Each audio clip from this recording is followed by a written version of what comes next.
Dios de Abraham, eres Dios que cumplirá cada pacto hasta el final. Una y otra vez te has mostrado fiel, volverás a ser, a pesar de la fuerte tempestad, firme estaré y aprenderá este corazón a confiar en fe. Grande es tu fidelidad hacia mí. Grande es tu fidelidad hacia mí. Del amanecer a la anochecer te alabaré. Grande es tu fidelidad hacia mí. El mundo pasará, pero tu palabra permanecerá. Tu historia testificará que eres la verdad. A pesar de la fuerte tempestad, firme estaré y aprenderá este corazón a confiar en fe. Grande es tu fidelidad hacia mí. Grande es tu fidelidad hacia mí. Del amanecer al anochecer te alabaré. Grande es tu fidelidad hacia mí. Yo confiaré en Cristo, anclado estoy en Él.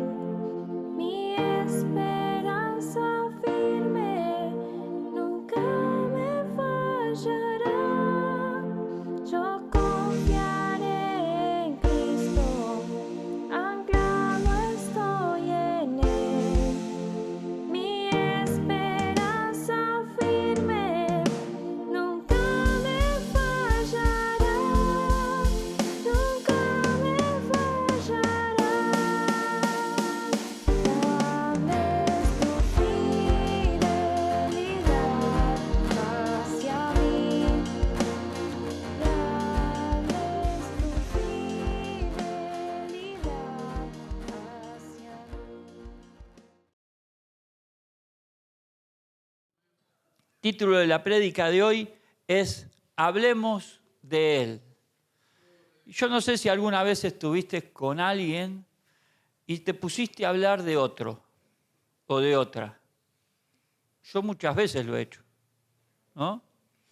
Entonces, de repente, no sé cómo se dan esas cosas que uno tiene como que algo le carcome adentro y necesita hablar del otro, ¿no? O de la otra y le busca la manera, y cuando encendió la chispa ahí parece una ametralladora de cosas que tiene que decir del otro, ¿no? Ay, sí, porque viste el pastor, ¿no? Ay, y no viste lo que predicó y viste cómo se vino y no usa corbata el pastor, ay, sí, ¿no? Y por decir el pastor, ¿no? Me pongo yo de ejemplo, pero podríamos hablar del tío, del primo, del compañero de trabajo, ¿no? Del jefe, ¿no viste el jefe? ¿Viste en el auto que se viene? ¿No? Y ahí empezás con un compañero de trabajo y empiezan a hablar de alguien, ¿no? Pero cuando te quieren presentar a alguien y te empiezan a contar y te dicen, mira, te voy a presentar una persona que es buenísima. O te dicen, en un trabajo te dicen, ojo con ese, ¿eh? O ojo con esa, porque mirá que, ojo, ¿eh? Ojo, porque este viene con un serrucho, te serrucha el piso y cuando menos te querés dar cuenta tiene tu puesto, ¿no? Y te hablan. Entonces, uno se genera un concepto de esa persona que le hablan y ya cuando la mira, o si el concepto que le dieron es bueno, y uno, ay, quiero conocerlo, quiero hablar con él. Y si es malo, uno lo mira con recelo, no quiero saber nada, ¿verdad? Y sinceramente, para conocer a la persona no hay que guiarse de los comentarios. Hay que guiarse de la relación que yo pueda tener con el otro, porque a lo mejor el concepto que otro me pueda dar a mí es su apreciación de esa persona.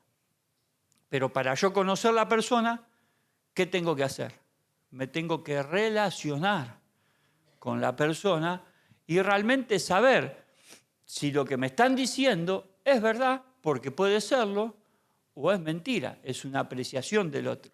Entonces, para yo conocer a alguien, ¿no? Yo cuando la vi a mi esposa, que éramos jóvenes, dije, puede ser.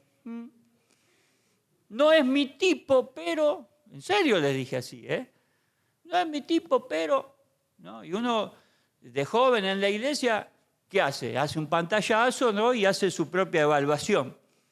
Y mira, fulana, mengana, y las tiene a todas ahí como en una estantería y dice, algún día me voy a decidir.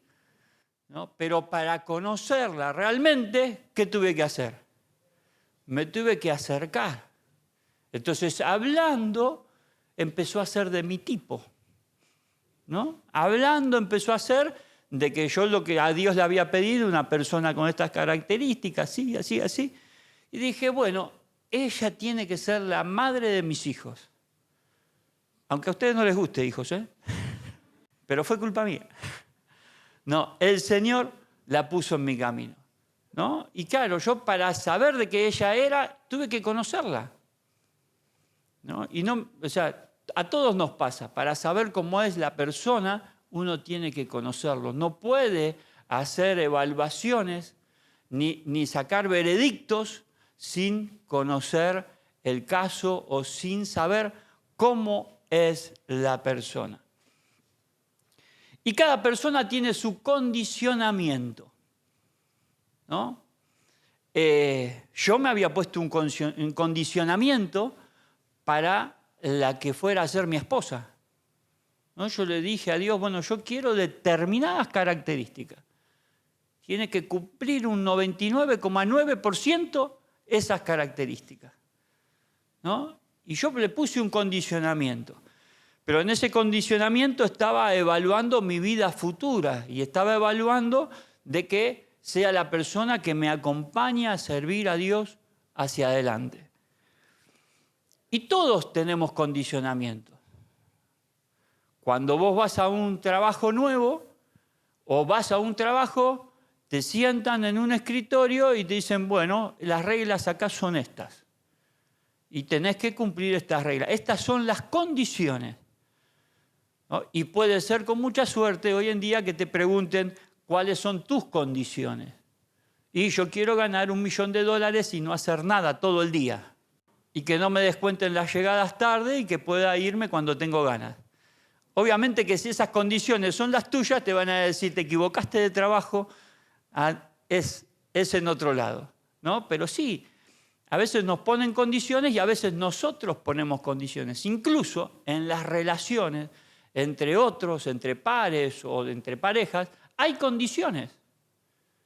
Nos ponemos condiciones y le damos condiciones a otros, ¿no?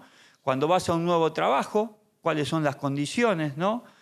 Cuando te presentan a alguien, una persona, un muchacho, una muchacha, un señor, una señora, un hermano, un amigo, un pastor nuevo, hay condiciones. Siempre hay condicionamiento, ¿no? Cuando haces algún deporte o jugás alguna competencia, sos parte de una competencia, hay condiciones, ¿no? Si no cumplís con esas condiciones, entonces no podés participar. Siempre, pero siempre hay condiciones. Yo quiero saber, ¿en eso estamos de acuerdo? ¿Sí? Siempre hay condiciones. ¿Y qué de Dios? ¿Qué de las condiciones que Dios nos pone a nosotros como su creación? Dios te creó, hombre y mujer nos creó, y puso al primer hombre y a la primera mujer en el huerto del Edén. Y le puso ahí condiciones. ¿Quién falló? ¿Dios o la creación? Ahora, pero Dios, falló la creación, pero Dios, siendo tan perfecto, ¿no pudo haber creado a un ser perfecto que no fallara? Y la verdad es que sí, Él creó un ser perfecto que no fallara.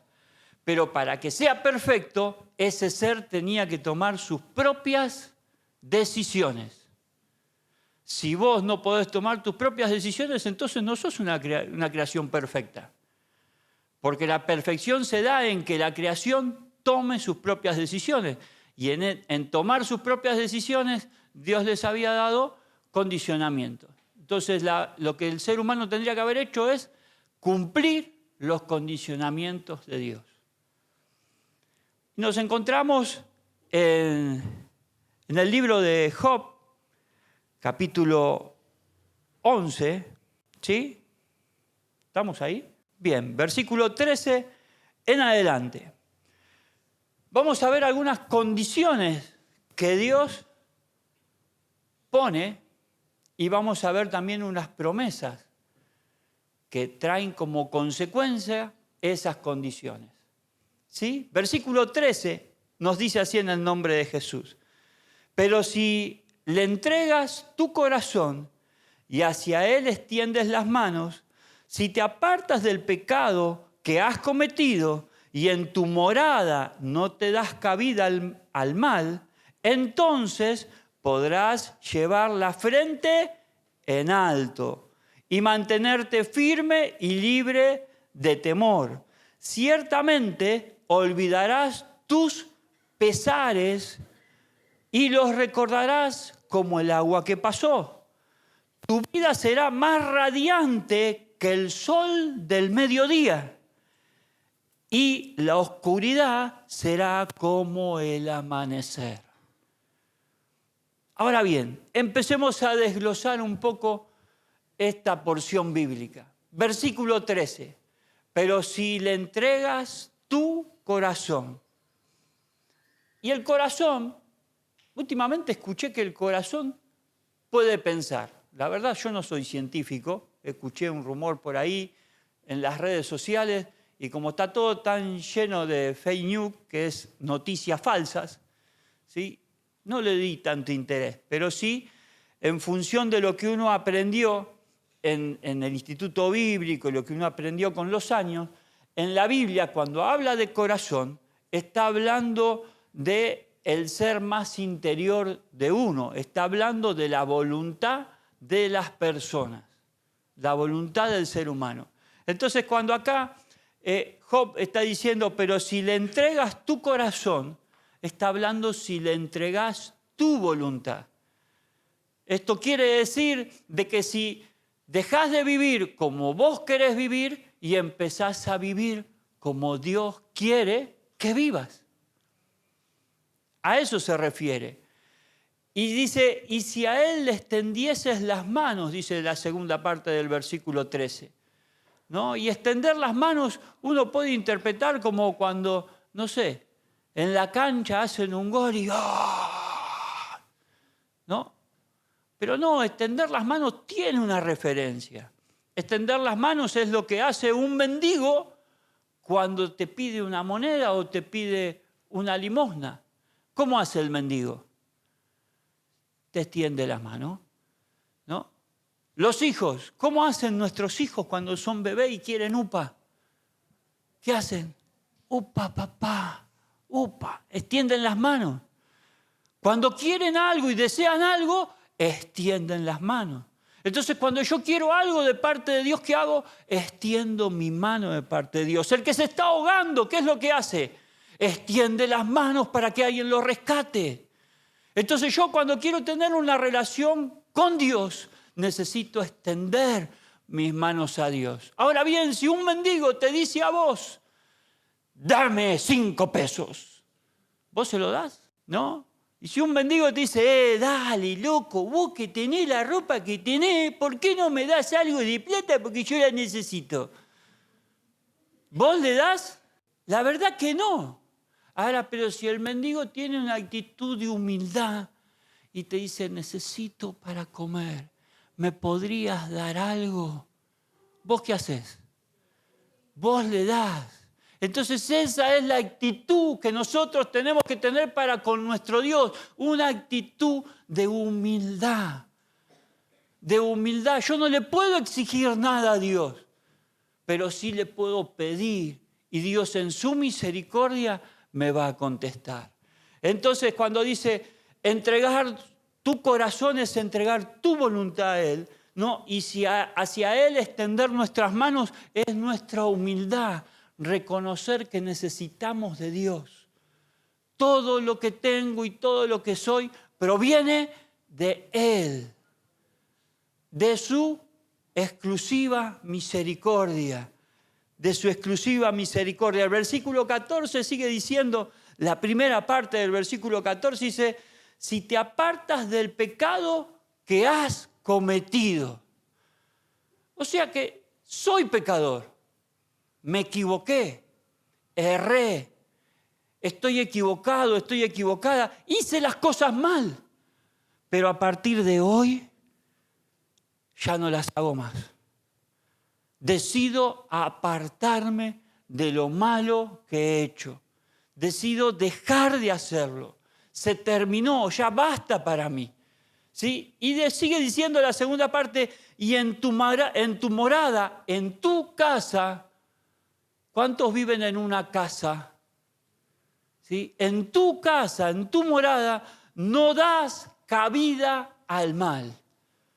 En tu casa, y podríamos también darle un poquitito más amplio, es decir, en tu vida, en tu entorno, donde vos andás, donde vos circulás, donde vos sos parte, no le das cabida en la escuela, en el trabajo, no le das cabida al mal, no le das cabida al pecado. Esas son las condiciones de Dios. Dios ha puesto condiciones y acá me las está diciendo claritas. Entregarme de corazón, ¿sí? Acercarme a Él con humildad, con mis manos levantadas, apartarme del pecado, dejar de pecar y no darle cabida en mi vida a la maldad y al pecado. Ni aún en mi casa. Si bien hay quienes vivimos en una casa donde no somos los dueños de la casa, no somos los que gobernamos la casa, pero con mi vida, con mi forma de ser, con mi forma de actuar, empieza a cambiar el ambiente en mi casa. Entonces sí puedo ser el factor de cambio en mi hogar, en mi entorno, para que en mi casa no se acepte más el pecado y la maldad. Ahora bien, estas son condiciones, y discúlpame que las diga así, porque más de una vez te lo habrán dicho en algún trabajo o en algún lugar, te gusten o no te gusten. Estas son las condiciones. Y lo bueno de esto, ¿saben qué es para mí? Que no lo digo yo, lo dice la palabra de Dios. ¿Sí? Entonces estas son las condiciones que Dios nos pone. Pero bueno, ¿y qué de las promesas? ¿Y qué de los beneficios que trae estas condiciones? Porque obviamente vos cuando vas al trabajo recibís un premio. Y ese premio es la paga de tu tarea, por haber cumplido con las condiciones, ¿no? Cuando uno se porta bien en la escuela y hace todo lo que tiene que hacer y cumple con los objetivos que te trazan en las materias de la escuela, recibís una buena calificación. ¿Por qué? Porque cumpliste con las condiciones, ¿no? Entonces Dios, que es amplio en amor y en misericordia, Él te premia y te galardona más allá de haber cumplido las condiciones. Y dice así, sigue diciendo el versículo 15, que lo leímos todo de corrido. ¿Vieron lo que es leer todo de corrido y después leer pausadamente, versículo por versículo, cómo uno se nutre? Versículo 15, hablando de las promesas. Dice que si yo cumplo con todas esas condiciones, el versículo 15 dice, entonces podrás llevar la frente en alto. Ya no voy a andar cabizbajo, así, triste, amargado. ¿Cuántos conocen eso así? ¿Se acuerdan que la vez pasada le dije que algunos cuando se levantan a la mañana piden la carretilla? Para apoyar la trompa larga así. Y van ahí con la carretilla porque están amargados, porque están tristes, ¿no? Pero, ¿por qué? Porque no quieren cumplir con el condicionamiento que Dios pone. Pero si cumplís con las condiciones que Dios te pone, vas a andar con la frente en alto. Y vas a levantar tu mirada y te vas a sentir bien y te vas a sentir feliz, porque soy un hijo de Dios y soy bendecido. ¿Cuántos bendecidos hay acá? Amén. Bueno, díganselo a sus caras. Ríanse, porque somos bendecidos. La segunda parte dice, mantenerte firme y libre del temor. O sea que entonces podrás llevar la frente en alto y mantenerte firme y libre del temor. ¿Cuántos alguna vez pasamos miedo? El famoso quickie, ¿no? Todos alguna vez tuvimos miedo y experimentamos permanentemente el miedo. Miedo a llegar a casa y que no me asalten antes, miedo a que me roben el celular. Hay muchas cosas que le tenemos miedo. Pero dice que Él nos va a mantener firmes y libres del temor. Ahora, ser libres del temor no quiere decir que yo tengo que ser un desprevenido o una desprevenida y no cuidarme de lo que me pueda llegar a pasar en la calle. Sí, yo tengo que tomar los recaudos necesarios para no darle oportunidad a los delincuentes, ¿verdad? Pero ¿a cuántos no les aflige la economía? Yo he estado en lugares donde me han dicho, si ganan las elecciones el oficialismo, entonces seguimos con la obra, vamos a tener mucho más trabajo. Y a mí me dio cuiqui, porque se me termina el trabajo si no. Y he estado en lugares donde me dice, si cambiamos de gobierno y ahora vienen los nuevos, vamos a tener mucho más obra. Entonces digo, me están extorsionando, están infundiéndome miedo para que yo incline mi voto hacia un lado o hacia otro. Pero dice acá que Él me va a librar del temor. Si yo cumplo con sus condiciones, Él me va a librar del temor. Y yo voy a ser libre de votar a quien sienta que Dios me puso en mi corazón que tengo que votar. ¿Por qué? Porque mi economía no depende del político de turno, depende de Dios. Por eso, porque Él me libra de todo temor. El versículo 16 dice, ciertamente olvidarás tus pesares y los recordarás como el agua que pasó. ¿Te paraste? Yo de chico siempre viví sobre una calle de asfalto, ¿no? Eso recuerdo bien. Pero habían esas lluvias que llovía un montón y el agua iba de cordón a cordón. Y sí, yo estaba en una calle con mucha pendiente. Entonces, esas lluvias de verano salíamos todos los chicos a la calle a jugar con el agua que corría para un lado, ¿no? Entonces poníamos barquitos, hacíamos el famoso barquito de cáscara de nuez. Yo lo hice, Jugué con el famoso barquito de cáscara de nuez. Bueno, y ni hablar que alguna chancla se escape por ahí y se la lleve la corriente, ¿no? Pero todo lo que el agua se llevó, yo no pude volverlo a ver. Pasó. Se lo llevó. Y acá dice que me voy a acordar de mis pesares. Dice, ciertamente olvidarás tus pesares. ¿No? Todos tuvimos aflicción en la vida. Todos pasamos por momentos difíciles, momentos de angustia, todos. Y no los podemos borrar de nuestra mente. Algunos sí y otros no los podemos borrar. Pero dice de que aún así nos vamos a acordar como el agua que pasó. O sea, ya no con aflicción, ya no con tristeza. Pero claro, hay que cumplir las condiciones que Dios estableció. ¿No? Yo me puedo acordar de que tuve una infancia complicada, me puedo acordar de que la pasé mal, me puedo acordar que pasé hambre, me puedo acordar de un montón de cosas que pasé mal. Pero hoy las cuento como el pasado del cual el Señor me libró y hoy me ha puesto en victoria. ¿Sí? Eso es muy diferente. Y tenemos un ejemplo de esto. Todos conocen la historia de José, el príncipe de los sueños. ¿Sí? Un hermano menor donde sus otros hermanos, por envidiosos, si yo hubiera sido hermano José también lo hubiera vendido, les aclaro.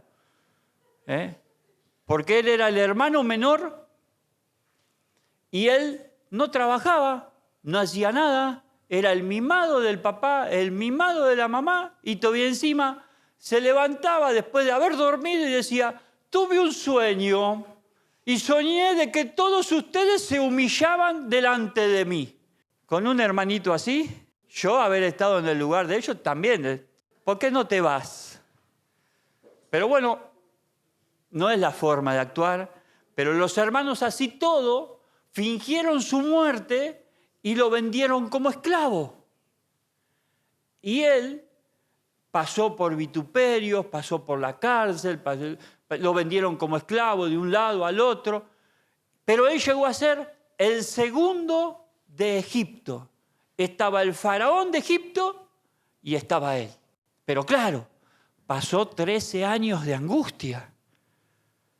Pero cuando él recuperó el aliento y salió de toda esa angustia, él no se quedó pensando en su angustia, en lo que le había pasado. Entonces, no, él en su nueva etapa de su vida tuvo su primer hijo. ¿Alguien se acuerda cómo lo llamó? Manasés, que quiere decir el que se olvida del pasado. Manasés quiere decir el que se olvida del pasado. Entonces él ya su pasado no lo tenía en cuenta, si bien él sabía quién era, sabía de dónde había salido, pero su pasado no condicionaba ni su presente ni su futuro. Entonces aquellos que cumplimos con las condiciones de Dios, nuestro pasado no condiciona nuestro futuro y no condiciona nuestro presente. Así que hayas pasado el pasado que hayas pasado y hayas vivido lo que hayas vivido, eso no puede condicionar tu vida hoy y tu futuro. ¿Por qué? Porque sos una nueva criatura en Cristo. Y el versículo 17 dice, tu vida será más radiante que el sol del mediodía. ¿De dónde sale el sol? Del este, ¿no? Una de las primeras cosas que aprendí en la escuela y me quedaron. ¿Sí? El sol sale del este. El este está allá, si no me equivoco. ¿Sí? Sube y al mediodía está en el norte, el punto más alto, el punto más radiante del sol. ¿Sí? Y dice que tu vida será más radiante que el sol del mediodía. El sol del mediodía es cuando el sol está en su máximo esplendor. Y él promete que si yo cumplo con sus condicionamientos, mi vida va a ser radiante. ¿Cómo va a ser tu vida? No sé por qué, pero yo me imagino un girasol así grandote, bien amarillo, ¿no? Pero tu vida puede ser radiante. Tu vida puede ser radiante. Y la segunda parte dice, y la oscuridad será como el amanecer. O sea que los tiempos de angustia, porque va a seguir habiendo tiempos de angustia, porque estamos acá, en la tierra. Somos terrestres, esperando el día que Cristo se manifieste nuevamente en la tierra. Y en la tierra, dijo el Señor Jesús, tendréis aflicción. Pero Él dijo también, no teman, yo he vencido al mundo. En este mundo van a tener aflicción, pero no teman, yo he vencido al mundo, dijo Él. Entonces dice que tus aflicciones ¿sí? Que tu oscuridad va a ser como el amanecer. O sea, va a durar un poquito, un poquito. Tus angustias van a durar un poquitito. Ay, ¿cuándo se termina esto? Yo estoy pasando por una, usted no se imagina. Confía en el Señor, soportá, porque ya empieza a amanecer. Ya empieza a surgir la luz. Ya empieza a reflejar el sol en tu vida y vas a ser radiante como el sol del mediodía. El versículo 18 dice, vivirás tranquilo porque hay esperanza. ¿Puedes repetir conmigo? Esperanza. Hay esperanza. Aunque este mundo diga, se terminó, ya no hay esperanza, no hay más nada que hacer. Sí, hay cosas que hacer, tenés que responder vos. Hay que creerle a Dios porque en Él hay esperanza. Pero claro, hay que cumplir con las condiciones. Estarás protegido y dormirás confiado. ¿A cuántos les gusta? Miren este bebé acá. Él está durmiendo confiado porque está en los brazos de su padre. Está confiado. Él no le interesa si hay inflación, si no hay inflación, si hay para comer. Él cuando quiere comer hace ¡ah! Y le dan de comer. Cuando está sucio ¡ah! Y lo limpian y lo cambian. ¿No? Confiado. Está confiado. Y vas a poder dormir tranquilo. Vas a poder dormir confiado. Yo sé que todos hemos tenido noches que no podemos dormir, porque hay preocupaciones, hay cuestiones que nos afligen. Pero cuando empezamos a cumplir con los condicionamientos de Dios, vamos a empezar a estar protegidos y vamos a dormir confiados. ¿Sí? Versículo 19, descansarás sin temer a nadie. Y cuando dice a nadie, está hablando ni siquiera a la situación económica le vas a temer. Vuelvo a decirlo y lo voy a decir hasta el final. Pero hay que cumplir con los condicionamientos. Y muchos querrán ganarse tu favor. Y ahí está. ¿Qué quiere decir esto? Muchos se van a querer ganar tu favor.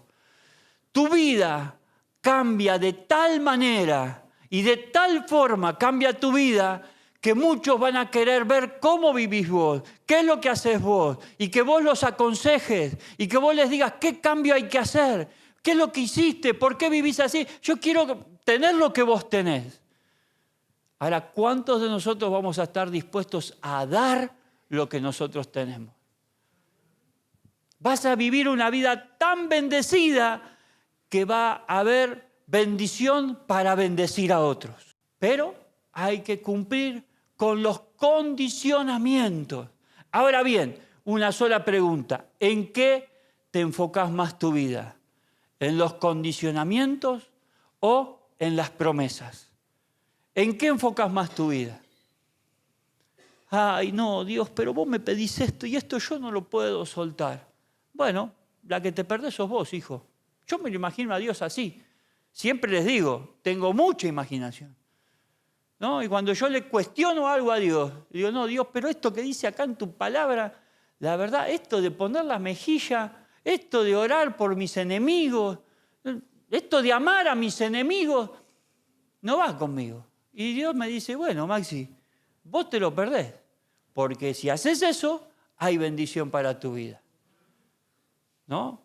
Y muchas veces nosotros nos ponemos en jueces y juzgamos al drogadicto, juzgamos al borracho, juzgamos al que fuma, juzgamos a la prostituta, y juzgamos y juzgamos y juzgamos. Pero Dios dice que tenés que amar a tu enemigo. ¿Cuántos de nosotros estamos amando a nuestros enemigos? ¿Cuántos de nosotros?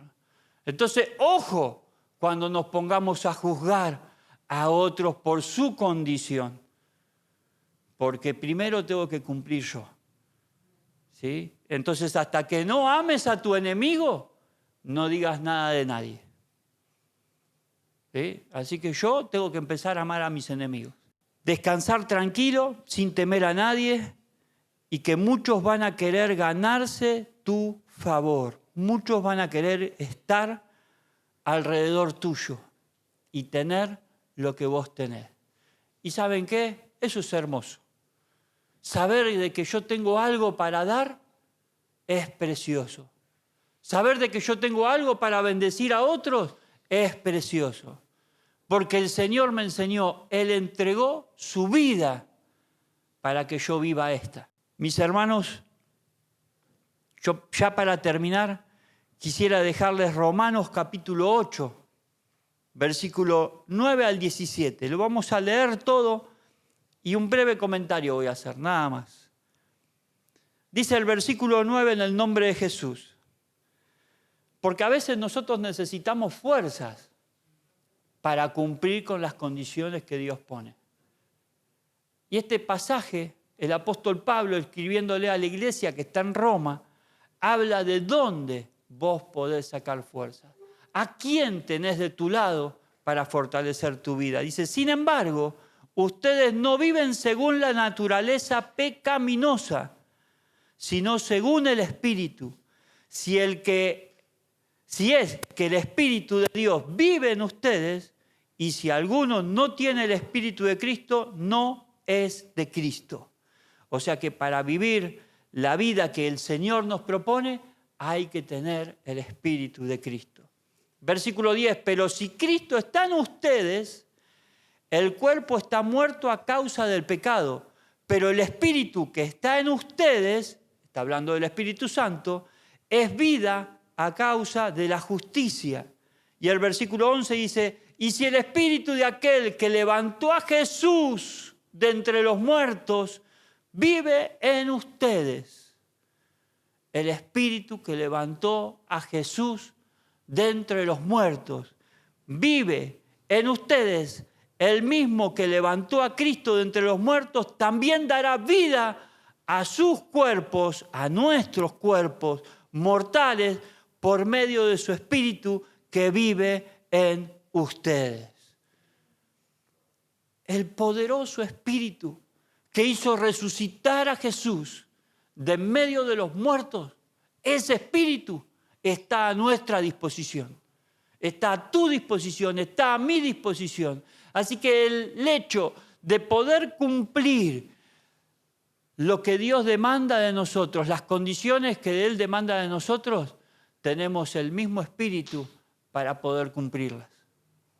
Y ese mismo Espíritu es el que nos hace dormir confiados, nos hace vivir en paz, ¿sí? Y cuando vivimos en el Espíritu, y eso, ojo que quiero aclarar bien, vivir en el Espíritu no quiere decir que yo ande cantando alabanzas y sienta que estoy volando, ¿no? O hable en lenguas todo el día. Eso no quiere decir vivir en el Espíritu.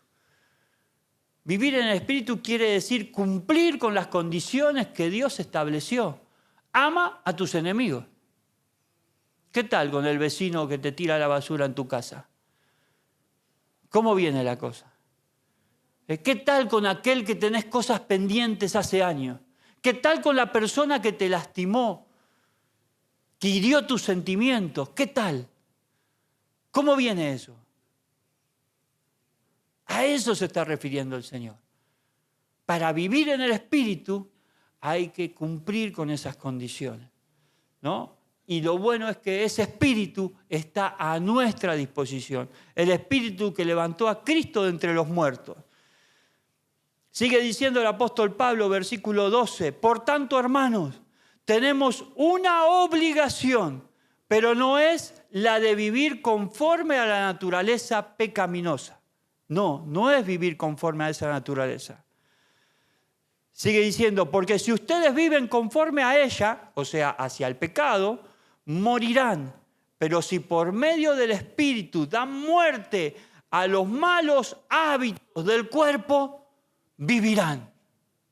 Otra vez, el Señor me pone condicionamientos para que yo viva. Si yo quito de mi vida los malos hábitos, voy a vivir. Versículo 14, porque todos los que son guiados por el Espíritu de Dios, son hijos de Dios. ¿Cuántos hijos de Dios hay acá? Entonces debemos de hacer las obras que el Señor nos manda y nos guía para que las hagamos. Y si ustedes no recibieron un espíritu que de nuevo los esclavice al miedo, sino el espíritu que los adopta como hijos y les permite clamar, Abba, Padre. Y déjame explicarte esto. Abba, Padre, es como el niño le dice a su hijo, papá, papito, confianza, confianza. Eso es lo que quiere decir Abba. Confianza, es la persona en la que yo confío, es la persona en la que yo me entrego. Como un hijo se entrega en los brazos de su padre porque está confiado de que el padre lo va a proteger, lo va a cuidar, lo va a mimar, lo va a sostener, lo va a aconsejar, lo va a curar. Por eso el apóstol usa la palabra Abba, Padre. Está hablando de confianza, ¿sí? Acércate a Dios con confianza. Entrega tu vida completa, tu corazón, extender tus brazos con humildad. Eso es lo que está diciendo el apóstol Pablo. Abba, Padre, el que le clame a Él lo tiene que hacer con confianza. Y dice que Él nos adoptó y nos hizo hijos suyos. Versículo 16 dice, y el Espíritu mismo le asegura a nuestro espíritu que somos hijos de Dios. Y si somos hijos de Dios, somos herederos, herederos de Dios y coherederos con Cristo. Esto quiere decir que si Cristo resucitó de entre medio de los muertos, vos vas a resucitar de entre medio de los muertos, porque sos coheredero junto con Cristo. Porque el mismo Espíritu que levantó a Cristo entre los muertos, te va a levantar a vos también. Sigue diciendo, pues si ahora sufrimos con Él, ¿quién no está sufriendo en esta tierra? ¿Nadie? Soy el único que sufro. Soy el único que me duele la cintura, que me duelen los tobillos, las rodillas. Soy el único. ¿Quién no está sufriendo en esta tierra? Todos estamos sufriendo, ¿sí? Y acá el apóstol dice que si sufrimos con Él, también tendremos parte con Él en su gloria. Así, mis queridos hermanos, el Señor tiene bendición hasta que sobreabunde. ¿Sí? Y la bendición que sobreabunda significa que nunca se acaba. Siempre hay. Pero vuelvo a hacer la pregunta. ¿En qué te fijas más vos? ¿En cumplir sus condiciones o en las promesas? Mi último consejo es, asegúrate más en cumplir las condiciones que Dios establece, porque las promesas vienen solas. Dios cumple sus promesas. Ni siquiera es necesario que se las clamemos. Él cumple sus promesas. Tan solo con cumplir las condiciones que Dios estableció para todo aquel que quiere ser bendecido.